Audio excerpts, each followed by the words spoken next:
For decades, managing diabetes was a daily struggle. In 1900, there were urine tests that could detect the presence of sugar, such as Benedict's test, Clinitest.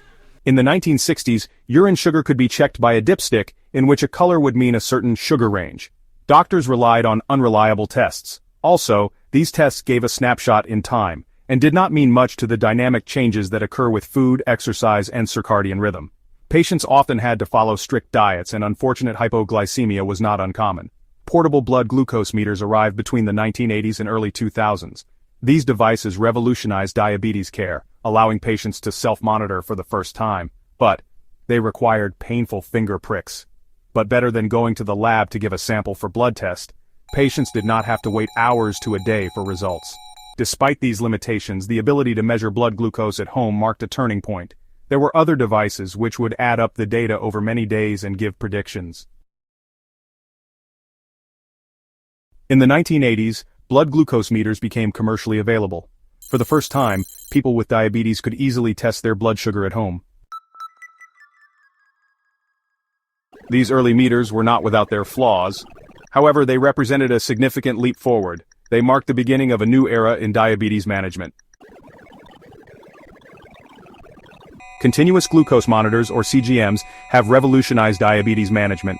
Unlike traditional finger prick tests, CGMs provide real-time dynamic glucose readings. These tiny sensors that come as a patch and a probe goes under the skin, continuously track glucose levels in real time. This information is sent wirelessly to a receiver, which can be a dedicated device or a smartphone. The benefits of CGMs are numerous. They offer a comprehensive view of glucose patterns, alerting users to highs and lows. This allows for proactive diabetes management and helps prevent dangerous glucose fluctuations. Dexcom G7, Freestyle Libre 3, and Medtronic Guardian 4 have made real-time glucose tracking accessible and more accurate than ever. The latest Eversense E3, 180 days, and Eversense 365 that actually looks like an implantable chip, works 365 days unlike the others which need frequent change. There are CGMs that combine smart insulin pumps. The combination paves the way for closed-loop systems, a significant advancement in diabetes care. Artificial intelligence, or AI, is poised to revolutionize glucose monitoring. SugarMate, Glucomodicum, and AI-driven CGM softwares analyze patterns, predict spikes, and even suggest personalized lifestyle changes. Hybrid closed-loop (HCL) systems, such as the Medtronic MiniMed 780G and Tandem Control IQ, automatically adjust insulin delivery based on real-time glucose fluctuations. Will there be a patch or needle-free sugar monitoring, we wonder? Right now, CGM has already created a system that predicts a low blood sugar or high sugar hours before it happens. This gives ample time to take corrective action and avoid potentially dangerous situations. This is the promise of AI-powered glucose monitoring. Furthermore, AI is integral to the development of closed-loop systems. These systems combine a CGM, an insulin pump, and an AI algorithm.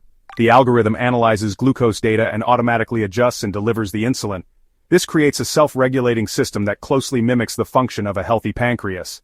Hybrid closed-loop (HCL) systems, such as the Medtronic MiniMed 780G and Tandem Control IQ, are some examples. Under development, wearable smartwatches that measure glucose using Raman spectroscopy and photonic sensors. Apple and Samsung are investing heavily in this.